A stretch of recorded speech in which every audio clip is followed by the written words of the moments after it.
Today our topic is verbs. Verbs is the second part of speech we are doing in today's video. In the previous video, we have talked about the first part of our speech, that is nouns.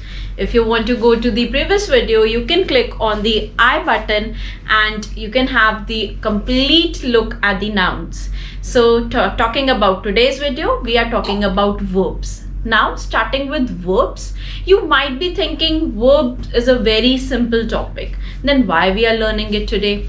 Again coming back to our previous video, I have explained to you कि अगर आपको कोई भी चीज proper सीखनी होती है तो उसके लिए आपको प्रॉपर पार्ट्स सीखने पड़ते हैं। पहले हमने एग्जाम्पल भी लिया था, अगर आपको घर बनाना है तो आप डायरेक्ट घर नहीं बना लेते हो, आप सबसे पहले उसके लिए सीमेंट, ब्रिक्स, बहुत सारी चीजें इकट्ठे करते हो तब घर बनता है। सेम वे अगर हमें प्रॉपर इंग्लिश के सेंटेंसेस फ्रेम करने सीखने हैं तो हमें पार्ट्स ऑफ स्पीच पढ़ना पड़ता है। उसी के लिए हमने नाउन्स की वीडियो पढ़ी थी और आज हम पढ़ेंगे वर्ब्स।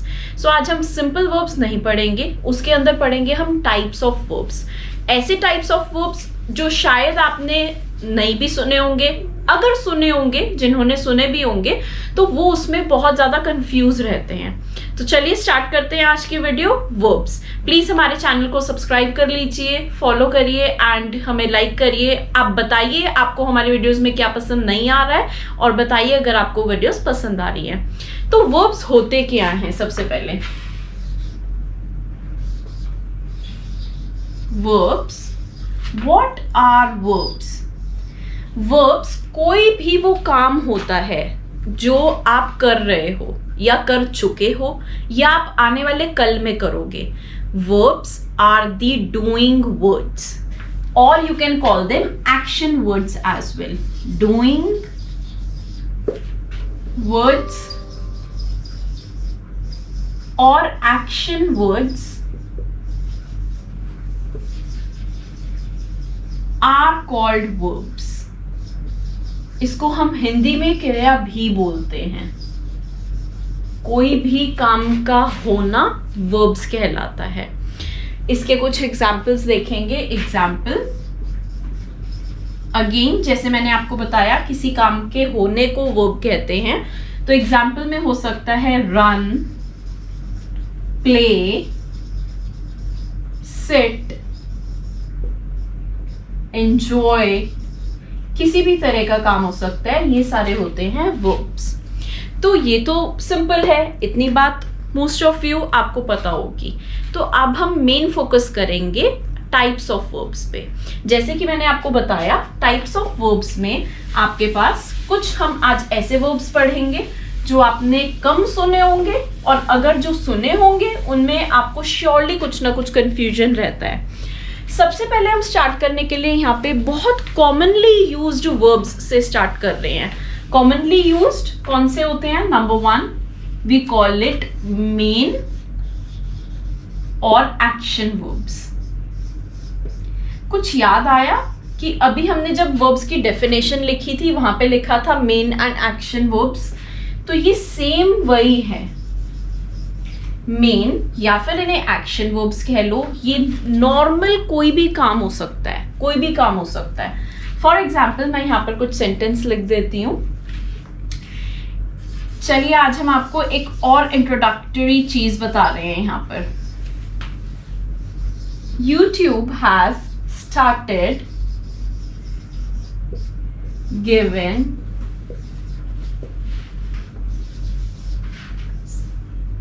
monetization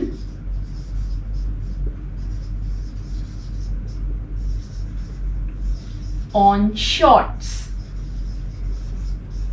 सो ये आपके लिए एक इंफॉर्मेशन है हमारी वीडियो में। क्या आप जानते हैं YouTube ने अपने शॉर्ट वीडियोस पे, शॉर्ट्स पे मोनेटाइजेशन देना स्टार्ट किया है। मोनेटाइजेशन का मीनिंग यहाँ पर है कि आप अब शॉर्ट्स डालकर भी अर्न कर सकते हो। कैसे? सो बेसिकली जैसे आप बड़ी वीडियोस पे अर्न करते हो, साथ में ही अब आप शॉर्ट्स पे भी अर्न कर सकते हो, but there is a slight difference ये है कि जितना आप बड़ी वीडियोस पे अर्न करते हो, शॉर्ट्स का अमाउंट उतना नहीं रहेगा, but surely you will get something in your pocket. So I think that's a very good news for all the YouTubers there, and that is really a good initiative taken by YouTube and we must appreciate. चलिए अपने topic पे वापस चलते हैं. तो YouTube has started giving monetization on shorts. ये मैंने आपको एक एग्जांपल दिया है. अब हम इसमें फाइंड आउट करेंगे हमारा मेन वर्ब या एक्शन वर्ब क्या है. तो हमारा मेन या एक्शन वर्ब यहाँ पर बन जाता है स्टार्टेड. कुछ काम किया है उन्होंने. ऐसा जरूरी नहीं है जो आपका वर्ब होगा वो प्रेजेंट टेंस में ही होना चाहिए. काम पिछला भी हो सकता है, काम अभी का किया हो सकता है, काम आने वाला कल हो सकता है. सो गिविंग ऑल्सो ओवर है, देना एक एक्शन है. स्टार्टेड कुछ काम शुरू किया है, ये भी एक एक्शन है, एक क्रिया की गई है. तो ये सारे क्या हो गए, आपके वर्ब्स हो गए. ये होते हैं वर्ब्स और इनको हम बोलेंगे मेन वर्ब्स और एक्शन वर्ब्स. साथ में ही हम एक और नॉर्मल सेंटेंस देख लेते हैं. For example, she eight ice cream yesterday. So again आप देख सकते हैं यहाँ पे क्या क्रिया की गई है, क्या काम हुआ है. एट कुछ खाया गया है, खाना, to eat. Ate is the past tense of eat. I again repeat, जरूरी नहीं है कि कोई काम जो अभी प्रेजेंट में हो रहा है वही वर्ब होगा, वही एक्शन माना जाएगा. जो काम ऑलरेडी हो चुका है, काम तो हुआ है ना, जो काम ऑलरेडी हो चुका है वो बन जाता है आपका वर्ब. तो ये एट भी आपका बन जाएगा मेन या फिर इसको एक्शन वर्ब कह लेंगे. मेन और action verb. I hope main and action verb, that is the first type of verb, is very clear to you. Now we will move on to the next verb.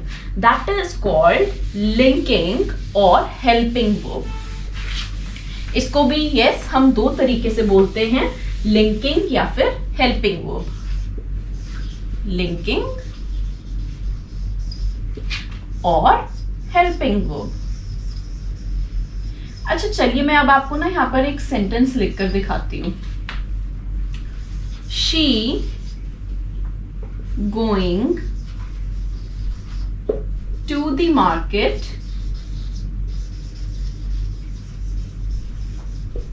That's it. आपको ये sentence ठीक लग रहा है? कुछ mistake लग रही है यहाँ पर? श्योरली लग रही होगी. आप सब सोचेंगे कि ये सेंटेंस गलत है. तो सेंटेंस में गलत क्या है? श्योरली यहाँ पर हमने कुछ इज, एम, आर, वॉज, वर कुछ भी नहीं लगाया. तो यहाँ पर जब हम इज, एम या फिर आर या वॉज, वर, विल कुछ ऐसा लगाएंगे तो उससे हमें क्या पता चलेगा? हमें इस सेंटेंस का टेंस पता चलेगा. टेंस. अभी आप इस सेंटेंस को पढ़ के सिर्फ आइडिया लगा सकते हो कि शायद वो लड़की मार्केट गई थी या जा रही होगी पिछले समय में, वॉज गोइंग, या वो अभी जा रही है, शी इज गोइंग, या फिर वो फ्यूचर में जाएगी, शी विल बी गोइंग. तो हमारे पास 3 पॉसिबिलिटीज हैं. या तो यहाँ पर हो सकता है शी इज गोइंग, या हो सकता है शी वॉज गोइंग, या हो सकता है she will be going. 3 possibilities हैं. कोई भी एक आएगा, कोई सा भी आए, कोई सा भी आए, बताएगा तो वो हमें टेंस ही ना, वो हमें फाइनली बताएगा इस सेंटेंस का टेंस क्या है. क्या वो गई थी, क्या वो जा रही है, या वो जाएगी. तो दीज आर कॉल्ड हेल्पिंग और the linking verbs. Now you understand कि ये इंपॉर्टेंट क्यों है. This type of verb is important. Why? तो ये बेसिकली आपके सेंटेंस का टेंस बताने में आपको हेल्प करते हैं. Also there is one another thing. Many a times I have asked many students की जैसे मैंने उनको एक रॉन्ग सेंटेंस दे दिया like this, she going to the market, and many a times I have asked students what's wrong in this sentence and they come up with the answers, ma'am it doesn't sound good. Sound good? कोई भी चीज ऐसी नहीं होती है कि वो गलत है क्योंकि वो सुनने में अच्छी नहीं लग रही है. क्योंकि हमने कभी भी बचपन से ऐसा सेंटेंस नहीं सुना है, हमने हमेशा सुना है या तो शी इज होगा या शी वॉज होगा या शी विल बी होगा, तो इसलिए हम बोल देते हैं ये सुनने में सही नहीं लग रहा है इसलिए गलत है, बट ऐसा नहीं होता। कोई भी सेंटेंस गलत है क्योंकि वो ग्रामेटिकली गलत है, it is not grammatically correct. So yes, these are called linking words. So for example यहाँ पर हम इसमें से पिक कर लेते हैं इज, सेंटेंस बन जाता है she is going to the market, that means वो अभी मार्केट जा रही है। मैं आपको एक थोड़ी सी लिस्ट बता देती हूँ यहाँ पर और कौन कौन से वर्ड्स हेल्पिंग वर्ड्स की लिस्ट में आते हैं। तो ये हो गया हमारा is, am, are, was, were. So was past tense है इज का, वर पास्ट टेंस है आर का, has, have, do, does, did. Sometimes इसमें हम मॉडल वर्ब्स भी ऐड कर लेते हैं, बट अभी मैं आपको इसी लिस्ट में मॉडल वर्ब्स ऐड करके नहीं बताऊंगी क्योंकि मॉडल वर्ड्स की हम अलग से एक वीडियो लेकर आएंगे, तो मैं उसको आपको डिटेल में वहां बताऊंगी क्योंकि एक्चुअली में हमने उनको एक अलग नाम तो दिया ही है मॉडल वर्ब्स, तो चलिए हम उसको यहाँ पर इंक्लूड नहीं करते हैं। Moving on to our third verb now. Third verb के बारे में हम पढ़ेंगे जो कि होता है transitive verb. So transitive verb में बहुत लोगों ने सुना होता है बट बहुत कंफ्यूजन भी रहती है transitive verb. Now you know confusion क्यों रहती है यहाँ पे, अदरवाइज आप एक सिंपल वर्ब है आप उसको समझ सकते हो बहुत इजीली, कोई प्रॉब्लम नहीं है। कंफ्यूजन आती है जब आप लोगों को बताया जाता है कि ट्रांजिटिव वर्ब तो होता ही है, साथ में एक इनट्रांजिटिव वर्ब भी होता है। इनट्रांजिटिव वर्ब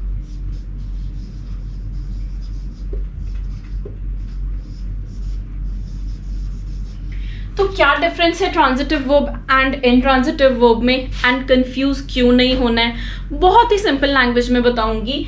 ट्रांजिटिव वर्ब्स वो वर्ब्स होते हैं जिन्हें अपने आगे अपना सेंटेंस कंप्लीट करने के लिए किसी ऑब्जेक्ट की जरूरत होती है। For example if I write down I bought, अगर मैं सेंटेंस को यहीं पे इतना छोड़ देती हूँ आई बॉट, इनकम्प्लीट लग रहा है साफ साफ क्योंकि कुछ भी नहीं बताया। बॉट वॉट, श्योरली व्यूअर्स के माइंड में क्वेश्चन आ रहा होगा कि बॉट वॉट, क्या खरीदा। तो इस वर्ब को बॉट बन जाता है एक वर्ब। बॉट वर्ब क्यों है, अगेन हमने पढ़ा कि कोई भी एक्शन करना, कोई भी काम करना उसको वर्ब कहते हैं। तो बॉट बाय का पास्ट टेंस हुआ कि खरीदा, कुछ खरीदा था, तो इसलिए ये बन गया वर्ब। तो इस वर्ब को अब एक ऑब्जेक्ट की जरूरत है इस सेंटेंस को कंप्लीट करने के लिए, ये बताने के लिए कि क्या खरीदा। सो लेट्स से मैं यहां पर लिख देती हूं I bought a car. Now this make sense, now this is the complete sentence. क्या खरीदा, एक कार खरीदी, तो कार है आपका object for sure. This is एक ये थिंग है तो ये ऑब्जेक्ट हो गया, कार है आपका object. So basically transitive verbs वो होते हैं जिनको दे नीड एन ऑब्जेक्ट, इनको ऑब्जेक्ट की जरूरत होती है। Now what is the difference between transitive and intransitive, again same question. तो यहाँ पर इनट्रांजिटिव वर्ब्स वो होते हैं, कंप्लीटली इसके ऑपोजिट होते हैं, इतना समझिए। ट्रांजिटिव वर्ब्स के कंप्लीट ऑपोजिट इनट्रांजिटिव वर्ब्स होते हैं। दैट मीन्स कि इनट्रांजिटिव वर्ब्स को ऑब्जेक्ट की जरूरत नहीं होती। For example the baby smiled. आपको लगा इस सेंटेंस को पढ़ के बिल्कुल भी कि ये सेंटेंस इनकम्प्लीट है, या कोई क्वेश्चन आया माइंड में कि बेबी क्यों हंसा, क्यों स्माइल किया उसने, क्यों नहीं किया, कुछ ऐसा नहीं।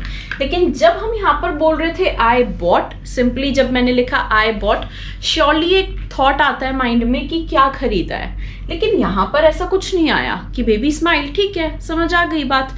तो ऐसे वर्ब्स जैसे कि अब यहाँ पर स्माइल्ड बन गया हमारा वर्ब, स्माइल्ड अगेन स्माइल का पास्ट टेंस है, और क्योंकि बच्चे ने स्माइल किया अगेन वो एक एक्शन किया, कोई क्रिया की, इसलिए वो बन गया हमारा वर्ब. अब इस वर्ब को have over have, this verb doesn't need any object. हमें आगे कुछ और एड ऑन करने की जरूरत नहीं है ना यहाँ पर कि क्यों या कुछ भी, कि क्या देख के स्माइल किया, वो एडिशनल चीजें हैं, उसकी नीड नहीं है लेकिन अभी at the time.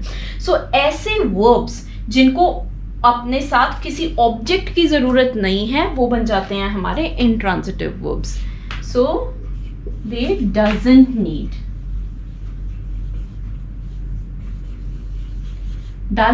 An object. So I think आप लोगों को आज के बाद तो ट्रांजिटिव एंड इनट्रांजिटिव वर्ब्स में कोई कंफ्यूजन नहीं रहेगी. चलिए नेक्स्ट वर्ब की तरफ चलते हैं. अब हमारे पास आ जाते हैं फाइनाइट वर्ब्स.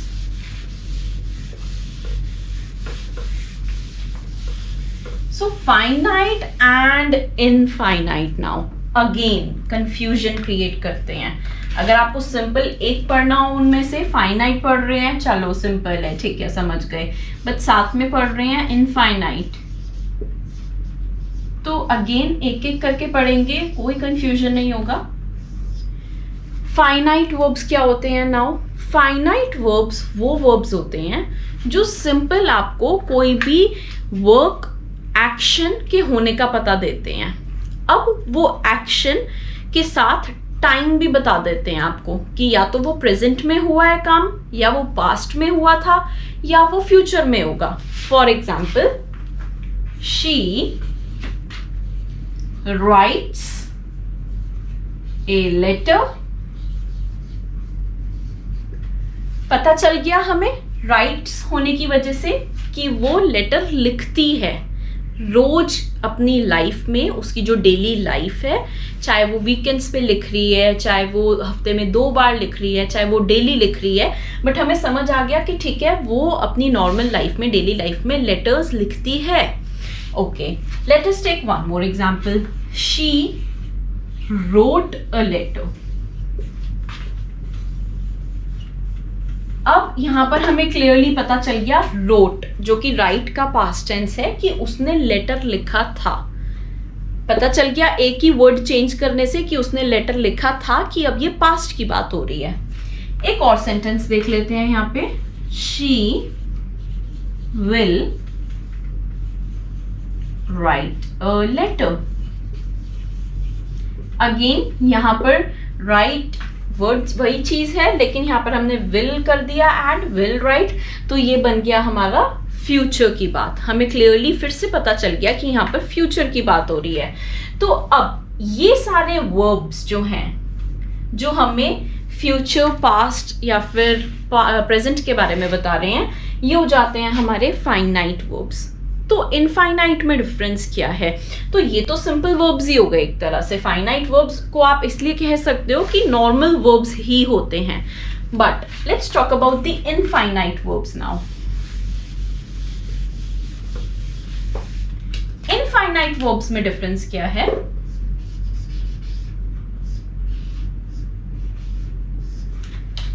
इनफाइनाइट वर्ब्स आपको काम का पास्ट में होना, प्रेजेंट में होना या फ्यूचर में होने का पता नहीं लगवाते हैं. वेरी सिंपल, कंप्लीट ऑपोजिट है वापस से फाइनाइट वर्ब से. वो आपको काम के पास्ट का होना या प्रेजेंट का होना या फ्यूचर के होने का पता नहीं लगवाते हैं.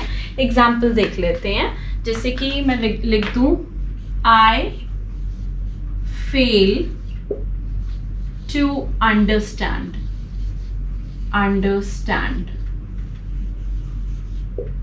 अब देखिए यहां पर अंडरस्टैंड ओवर है, खाली एक अंडरस्टैंड वर्ड को समझिए. कुछ पता नहीं चल रहा है कि प्रेजेंट की बात है, पास्ट की बात है, फ्यूचर की बात है. एक अंडरस्टैंड वर्ब को देख के ये क्योंकि टू लगा दिया हमने यहाँ पे, तो ये एक पहचान भी है इनफाइनाइट वर्ब्स की. या तो इनके इनफाइनाइट वर्ब्स में या तो वर्ब से पहले टू लगा होता है, टू प्लस वर्ब होता है, या फिर वर्ब प्लस आईएनजी होता है. वर्ब प्लस आईएनजी होता है. Like verb plus ING means example sleeping. So verb आया स्लीप, ing लग गया तो बन गया स्लीपिंग। लेकिन डेफिनेटली डिपेंड करेगा सेंटेंस में किस तरह से आ रहा है। सो एक एग्जाम्पल ऐसा देख लेते हैं, swimming is my favourite activity. Favourite activity, तो आप यहां पर देख सकते हैं द वर्ड स्विमिंग, ये एक वर्ब है लेकिन ये हमारा बन जाता है इनफाइनाइट वर्ब, क्योंकि ये फिर से स्विमिंग एक वर्ड हमें कोई भी टेंस का पता नहीं दे रहा है, ना तो ये बता रहा है कि पास्ट टेंस की बात है। आप इसको छोड़ दीजिए, इसको छोड़ दीजिए, इज की बात नहीं हो रही है यहाँ पे। श्योरली जब आप इज को पढ़ेंगे तब तो आपको पता चल ही रहा है कि प्रेजेंट की बात है, लेकिन क्या ये वर्ब हमें बता रहा है कि पास्ट की बात हो रही है, फ्यूचर की हो रही है या प्रेजेंट की हो रही है? नहीं बता रहा है। प्रीवियस सेंटेंसेस में जब हम फाइनाइट वर्ब्स पढ़ रहे थे वहां पे वो बता रहे थे ना, राइट्स, रोट, विल राइट, बता रहे थे कि कौन से टेंस की बात है, बट ये वर्ड स्विमिंग यहाँ पर हमें नहीं बता रहा है, तो इसलिए ये बन जाता है इनफाइनाइट वर्ब। अनदर रीजन, एक और चीज क्या होती है इनफाइनाइट वर्ब्स में, इनफाइनाइट वर्ब्स एक्चुअली में वर्ब्स की तरह काम ही नहीं करते हैं। थोड़ा स्ट्रेंज लगा but yes it is true.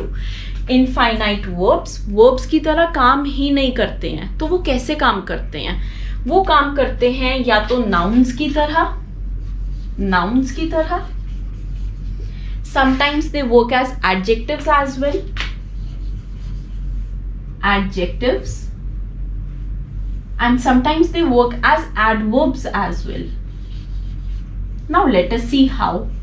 So what happened one day, एक दिन मैं एक स्टूडेंट को पढ़ा रही थी same sentence, swimming is my favourite activity. Now the student was like कि मैम स्विमिंग तो एक वर्ब हुआ ना, एक एक्शन हुआ ना, तैरना, तो ये वर्ब क्यों नहीं है?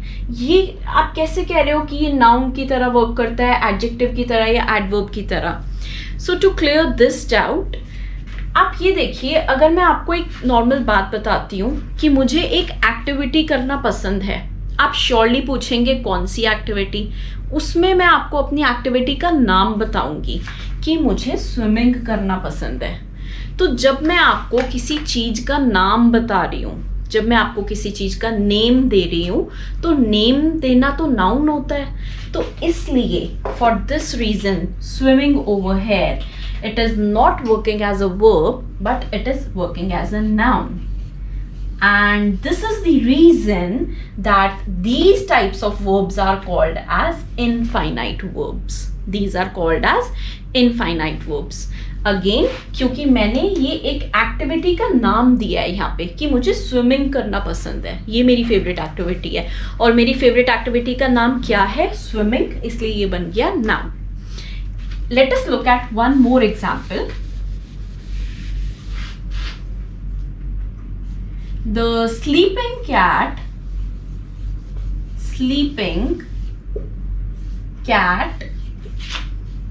is brown.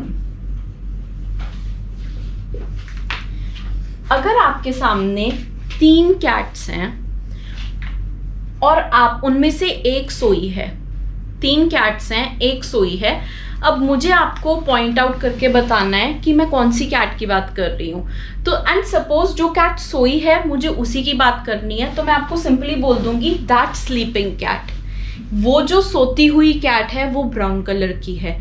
तो जब मैंने इस कैट को कुछ डिस्क्राइब करना था तो मैंने बोल दिया वो सोती हुई कैट, स्लीपिंग कैट। तो बहुत क्लियर है कि वर्ड स्लीपिंग यहाँ पर अब एडजेक्टिव बन गया उस कैट के लिए।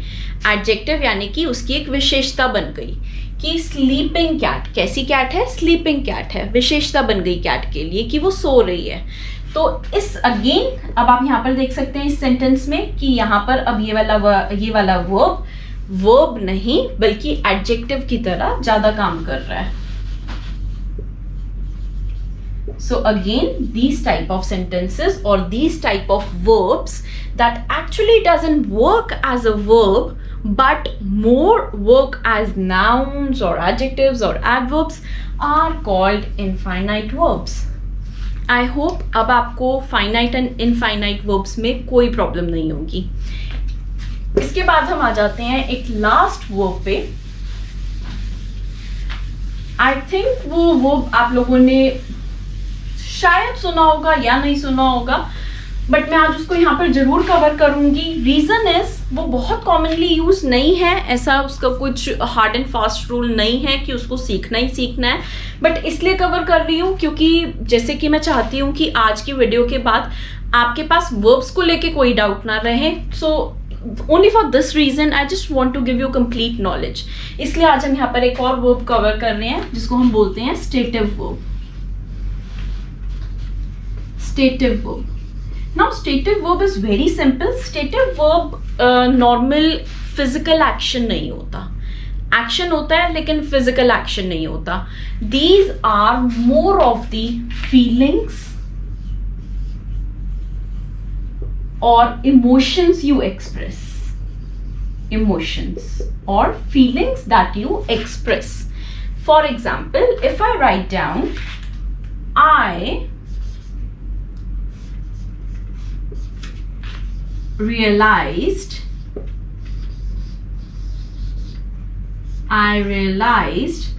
my mistake. मुझे अपनी गलती का एहसास हुआ. So the word realized over here, एहसास हुआ, वो भी एक एक्शन ही हुआ है. आपने कुछ फील किया तो वो भी एक एक्शन ही हुआ है, बट वो कोई फिजिकल एक्शन नहीं हुआ. जैसे कि आप चले नहीं हो, आपने खाना नहीं खाया है, आप सोए नहीं हो, कोई फिजिकल एक्शन नहीं हुआ, बट यस वो एक फीलिंग आपने एक्सप्रेस की है कि मुझे महसूस हुआ कि मेरी गलती थी. I realized my mistake. So these type of words, this becomes your stative verbs. इसके कुछ और एग्जाम्पल्स हो सकते हैं. She forget to bring her assignment. अब श्योरली हमारे पास इस सेंटेंस में दो वर्ब्स हैं, एक forget और एक bring. तो bring तो फिजिकल एक्शन होता है, कोई चीज को लेकर आना, तो ये तो मेन वर्ब या फिर इसको एक्शन वर्ब भी कह सकते हैं, उसमें चला जाएगा. बट forget over here ये कोई फिजिकल वर्ब नहीं है, फिजिकल काम नहीं किया गया है, इसलिए ये बन जाता है हमारा स्टेटिव वर्ब. सो नाउ यहाँ पर हमने आज के सभी टाइप्स ऑफ वर्ब्स कंप्लीट कर लिए हैं. आई होप आपको वीडियो पसंद आई होगी. प्लीज़ हमारे चैनल को सब्सक्राइब कर दीजिए एंड हमें लाइक कीजिए एंड प्लीज़ बताइए कि आपको वीडियो कैसी लगी. Thank you, bye bye. And next video हम आपके लिए लेके आएंगे lesson 3 including pronouns. That is the another part of speech. Bye, thank you. अच्छी हिंदी बोली.